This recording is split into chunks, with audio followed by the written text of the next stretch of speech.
Thank you, everybody, for joining us for our fifth webinar in the ISWP webinar training webinar series. So we have Dr. Hassan Sarsak, founding head of program, assistant professor, occupational therapy program at Batterjee Medical College in Saudi Arabia. So he'll be presenting on the topic, World Federation of Occupational Therapy, WFOT, Position Statement Project, Occupational Therapy and Wheel Mobility and Seating Devices. Over to you, Hassan. Thank you so much. Thank you, Kritika. Hi, everyone. It's my pleasure to be here today to talk about our recent WFOT position statement project. I'm going to share with you some highlights from our Global Occupational Therapy Services for Wheeled and Seated Mobility Devices project. So this is Hassan Sarsak. I'm an occupational therapist, OT, from Jordan, practicing in Saudi Arabia. I'm very proud and humbled to be recognized by the ISWP and to join the global community of ISWP as a recognized wheelchair service provider and a trainer at basic, intermediate, managers, and stakeholders levels. At first, I would like to give my best thanks to the ISWP and appreciation for their invitation today. It's really a great opportunity for us, and on behalf of WFOT, we would like to thank you to let us provide you some highlights regarding our current project. I would like also to thank the WFOT Executive and Council for their continuous support throughout the project. Also, I would like to thank our volunteers from all over the world and contributors who really had significant and positive contributions to this global project. Thank you for your efforts, and this project would never have been possible without your outstanding support and contributions. So this is going to be the outline for my presentation of today. I'm happy to share with you today the WFOT position statement entitled Occupational Therapy and Wheeled Mobility and Seating Devices. This is the link to the position statement, which is freely available at the WFOT resources webpage. This is the timeline of our project.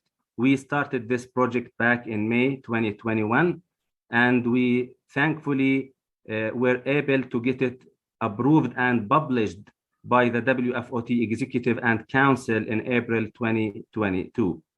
So this publication was actually published in both English and Arabic versions, and currently they've been working on translating the position statement into other languages. So in this project, we recruited an international group of volunteers to help with developing the position statement with one representative from different regions. These regions were North America, South America, Europe, Asia Pacific, and Africa. So the role of the volunteers involved in providing input to ensure the position statement reflects a global perspective. So personal mobility and accessible environments are considered a fundamentally human right. People with mobility impairments benefit from the use of wheeled mobility and seating devices to allow them to engage in their occupations of daily living. Wheelchairs, both manual and power, are integral to enhance individual function, improve independence, and support participation in needed and desired occupations. So the WFOT advocates for access to quality provision of services for people requiring mobility devices that are based on guidelines and standards using best available evidence. Occupational therapists, OTs, respect the autonomy and central role of individuals, their families, and/or caregivers throughout the service provision process. By promoting access to appropriate and affordable wheelchairs, OTs enable people to become more productive, feel empowered, enjoy leisure, and enhance their functional performance in terms of independence, safety, and equality in activities of daily living.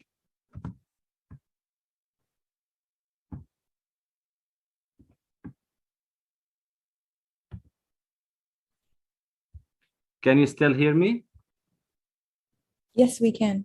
Yeah, I'm sorry. Yes. It's just, I'm trying to move to the next slide.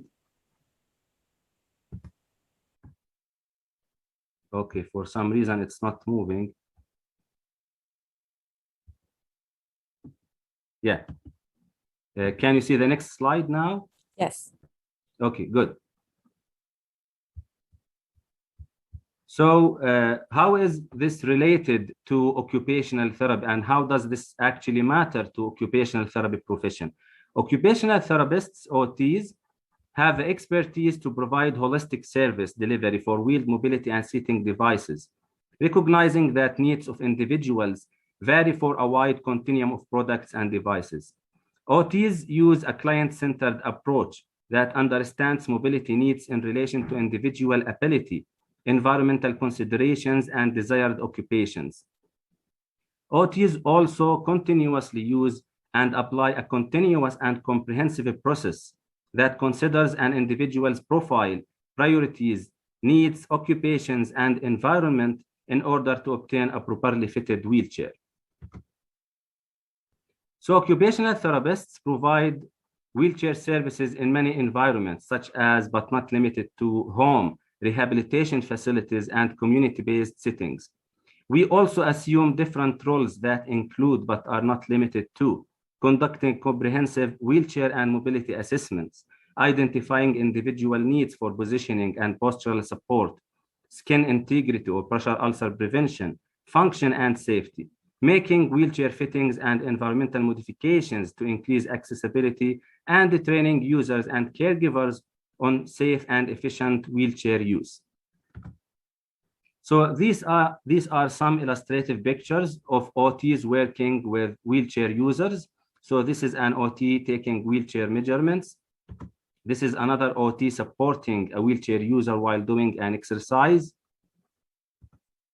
These are OTs helping wheelchair users in wheelchair transfers on different surfaces, levels, and objects in the presence of other therapists and caregivers. This is another OT adjusting wheelchair footrest for an older adult at nursing home. So how does this matter to global community or society? OTs recognize the value of engagement in meaningful occupations for the individual as well as society as a whole. It is estimated that more than 70 million individuals with mobility impairments require wheelchairs worldwide, and only 5 to 15% have access to an appropriate mobility device. The WFOT recognizes the need for more skilled professionals worldwide to ensure quality wheelchair service provision. Research demonstrates that integrating wheelchair education into pre-qualifying professional education programs benefit not only wheelchair users, but also their caregivers. The WFOT always advocates for access to wheelchair training during the course of entry-level occupational therapy education programs wherever possible. So in response to the need of more competent wheelchair professionals and to enhance the quality of service delivery to wheelchair users, in 2017, we developed the Wheelchair Training Program, WTP. We started in Jordan back in 2017, and we continued to apply the program in Saudi Arabia starting from 2018. So this is an integration snapshot of the WTP program where we integrated the program into the OT curriculum at the University of Jordan. We started this project in 2017. Then we continued and applied the project again in Saudi Arabia in 2018 and integrated the program into the OT curriculum of OT program at Batterjee Medical College in Jeddah, Saudi Arabia. We are happy and we are actually very humble and grateful for the ISWP for recognizing our WTP as an ISWP course. for including wheelchair service provision content aligned with the training requirements for wheelchair service provider certification. So the WTP is based actually on the WHO packages, both basic and intermediate packages, in addition to other educational resources. It is appropriate for clinicians with introductory knowledge. It provides fundamentals of wheeled mobility and seating interventions.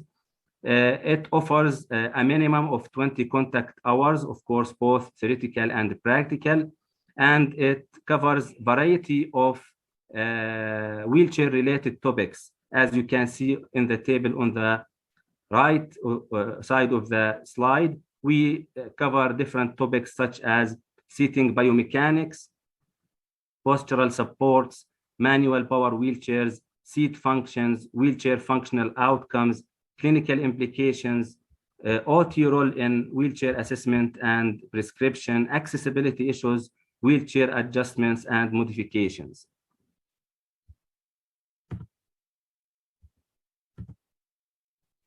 So the WTP purpose was for students, professionals from medical and rehabilitation teams, such as OTs, BTs, and OBs, to develop knowledge and hands-on skills in the process of identifying and providing wheeled mobility and seating assessments and interventions to people of all ages and disability type. Can you still hear me? I'm just checking in. Yes. Yeah, okay, great. So these are just some illustrative pictures as part of our training program, where we teach our trainees on how to conduct structured interviews with wheelchair users and their caregivers. This is another illustrative picture of a trainee taking wheelchair measurements for custom-made and for modifications of wheelchairs required based on wheelchair users' goals, needs, and priorities. This is another picture also of our trainees. So the WTP procedure is actually based or is divided into 3 phases. We start usually with the pre-testing phase, where we collect baseline data, we consent participants, we collect some demographics and apply the pre-test. The pre-test, of course, is composed of 20 multiple choice questions. These questions were developed by a committee of 4 experienced occupational therapists in the field of wheeled mobility and seating intervention. Of course, we conducted a pilot testing of this test of about 25 trainees, just to make sure that the content is accurate, valid, and to develop kind of to validate this pre-testing exam. So after the pre-testing, with about 7 days, we actually usually start the WTP program with a mean of 4 weeks. And like I said, with a total of 20 contact hours in both divided in both theoretical and practical parts. And after we finish the training program with about 7 days, we conduct again the post-testing. Of course, for trainees who pass the post-testing, we provide certificate of completion at the end of the program. This is just a sample of the training program certificate we provide for our trainees. So the WTP was actually launched back in 2017, and this data is derived from our pilot study back then. We included 40 trainees, and those trainees were mostly Jordanians, and they were rehabilitation students from different programs and different levels. So our pre-post testing showed that there was significant improvement in students or trainees scores at post-test when compared to the pre-test. And overall, 100% of students in the WTP showed significant improvement in WTP post-testing. Of course, this pilot study was published back then at the MOJ Yoga and Physical Therapy Journal.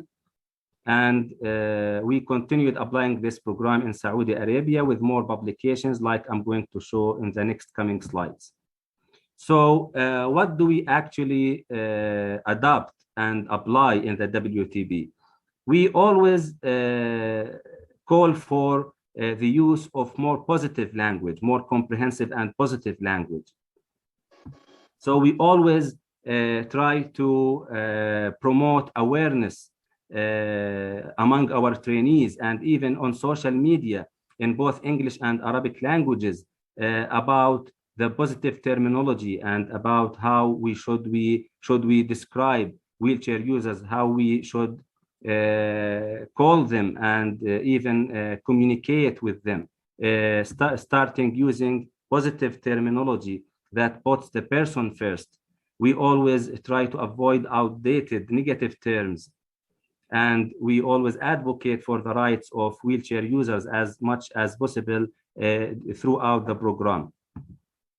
We also adopt the evidence-based practice at the WTB, where we integrate client evidence, research evidence, and professional expertise in a complementary relationship in order to get an efficient and effective clinical decision-making.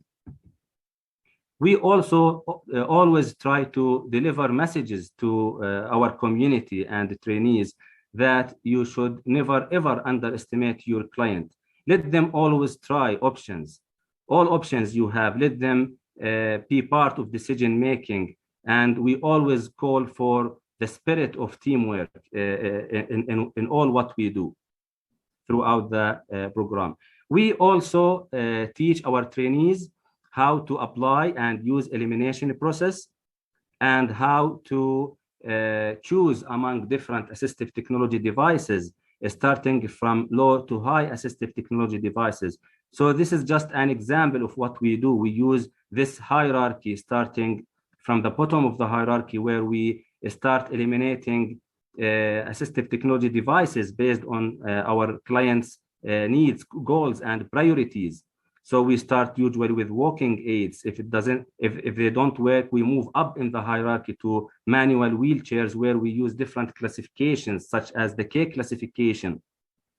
If they don't work out, we move up in the hierarchy to see if PAPAWs would work out for our clients, which stand for push-rim activated power assist wheelchairs. If they don't work out, we move up in the hierarchy to the POVs, which stands for power operated vehicles or scooters, until we reach to the top of the hierarchy, the power wheelchairs, where we use also different classifications, such as the group 1 to group 5 power wheelchair classification. We also apply the WHO recommended 8 steps in wheelchair service provision, which start with the referral and ends up with follow-up and maintenance or repairs. Of course, applying different documentation methods and systems, such as the SWOT note, where we develop different forms and try and let actually all of our trainees apply and write their information that they get from wheelchair users through observation-based or from their caregivers or from even home visits, and they write all those information down into those forms.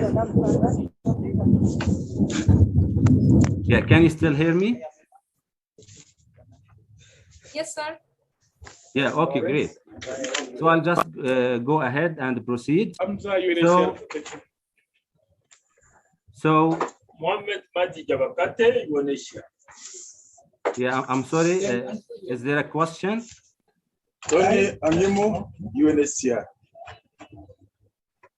Hello. Is everything okay, Krithika? Can you hear me? Yes, all good. Thank you.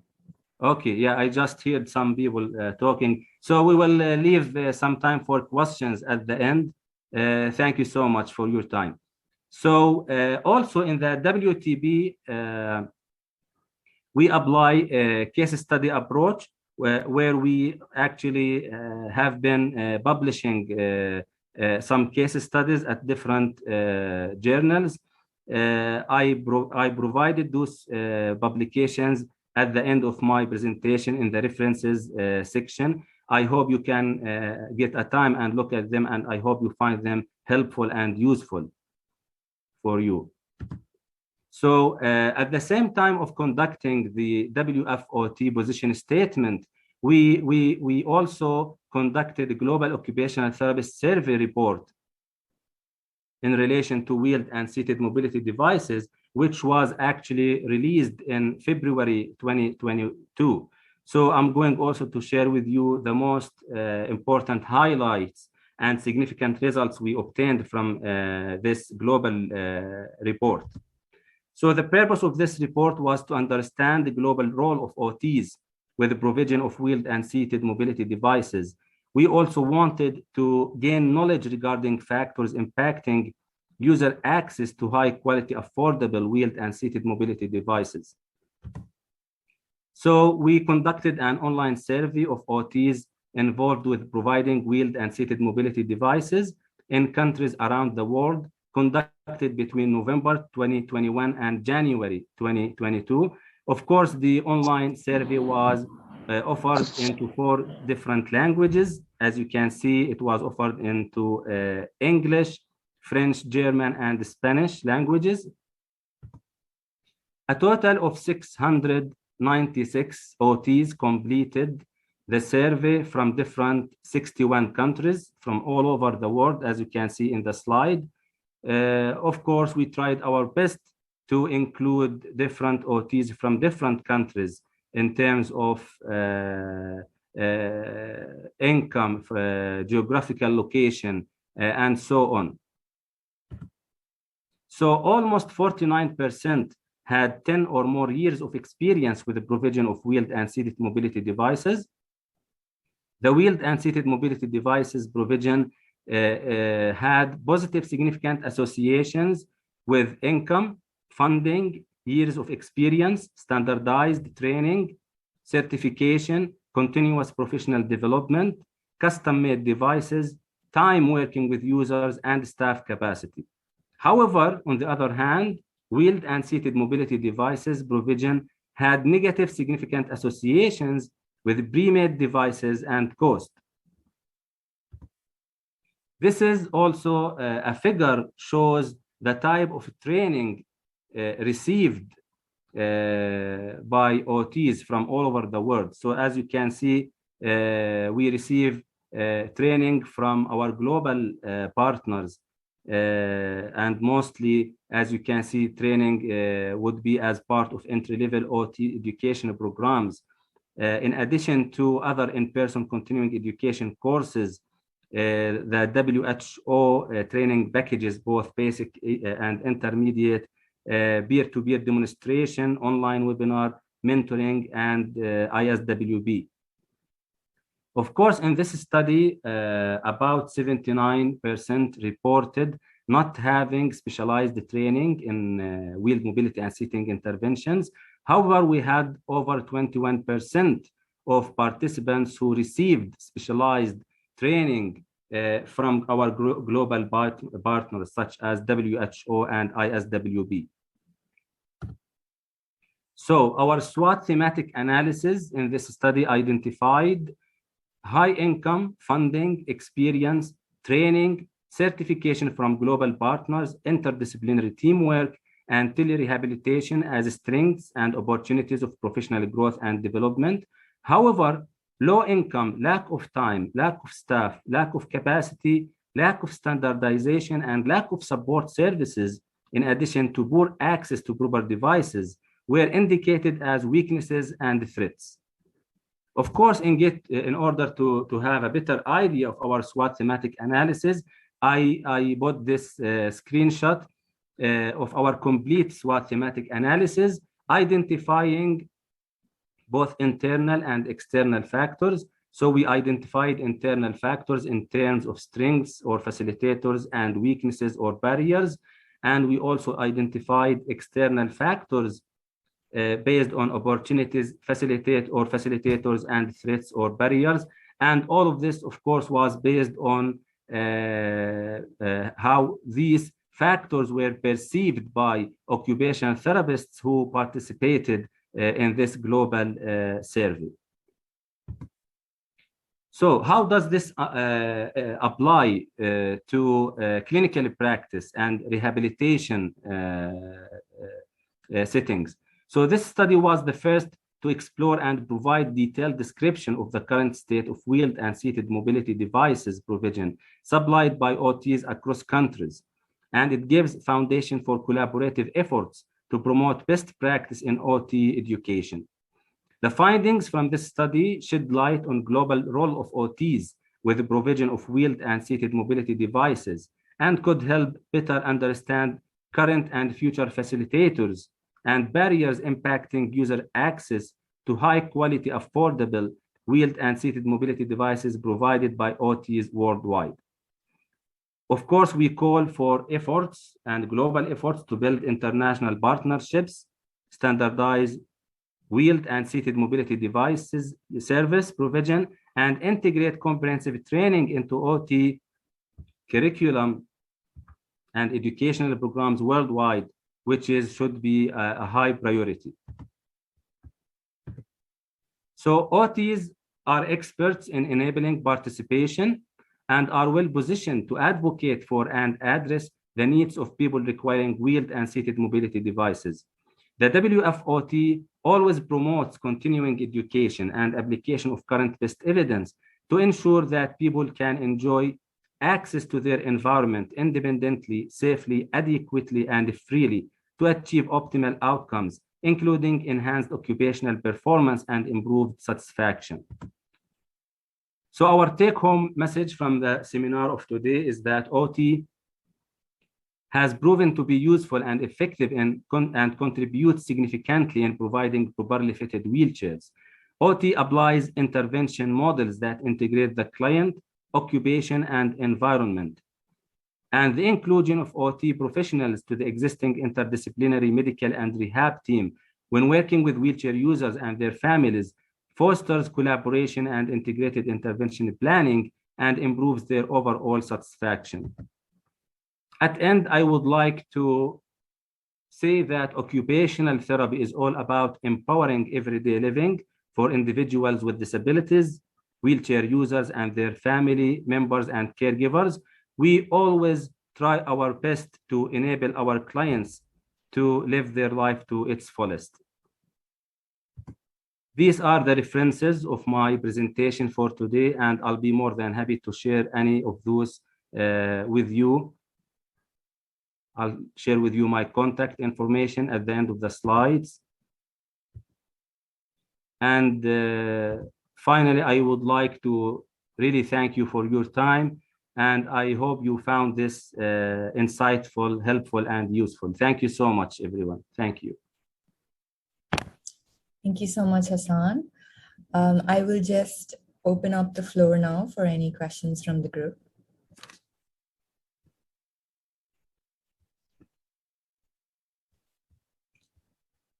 So there is a question in the chat from Ali. How many wheelchair service providers are in Saudi Arabia? Yeah, Krithika, please, can you repeat the question again? Sure. It's how many wheelchair service providers are in Saudi Arabia? We actually have to look into that. You mean certified, ISWP certified wheelchair service providers? Not sure. If that's the question, then we have you, Hassan. I think Krithika can answer this question. That's right. So I think we have a database. So Ali, you can look at our website directory for the number of certified providers from Saudi Arabia. I'll share the link in the chat.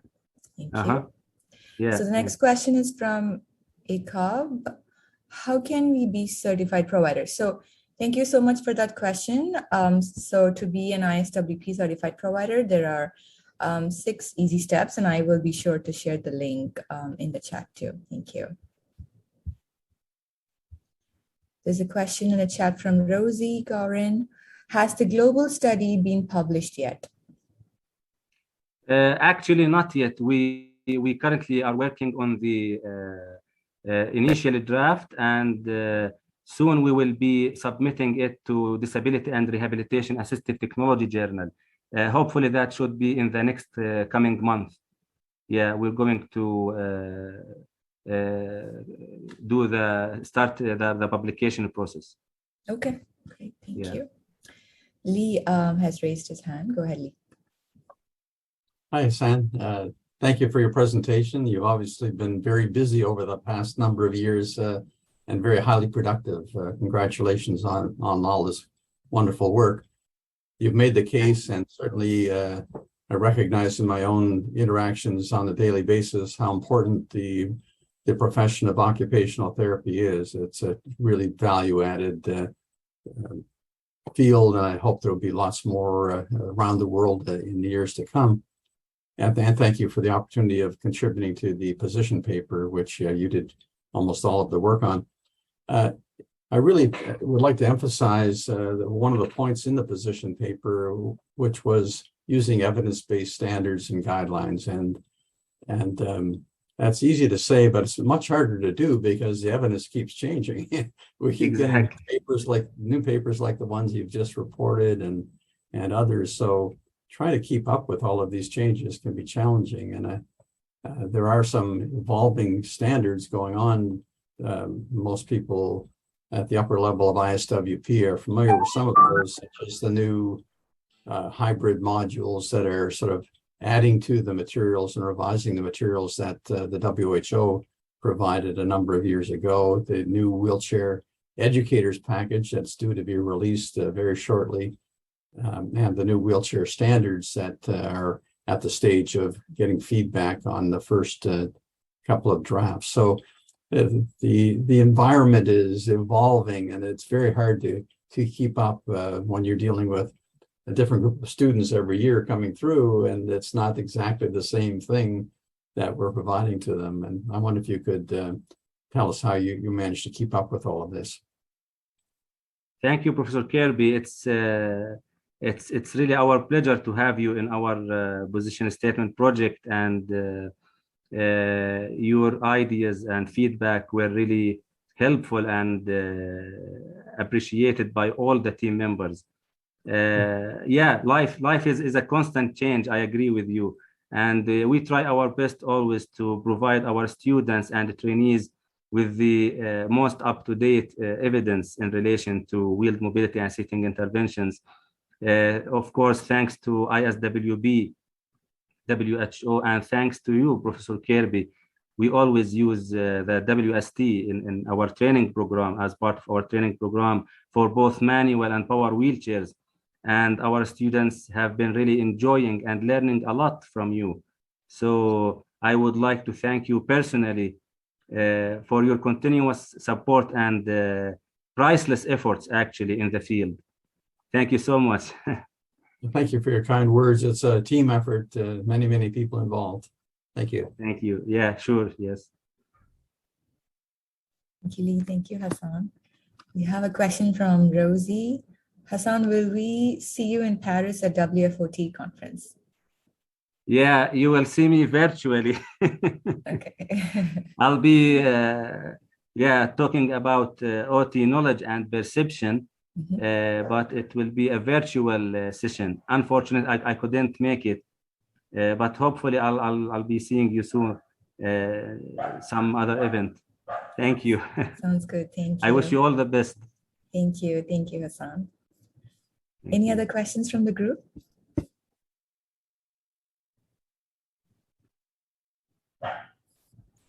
Give it a minute.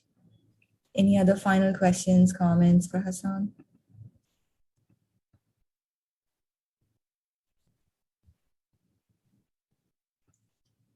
Thank you so much. So I'll close the meeting now. Thank you everybody for your time, and special thanks to Hassan for such a wonderful and a powerful presentation. This was very helpful for everybody. Thank you so much. Thank you. Thank you. Take care, everybody. Bye-bye.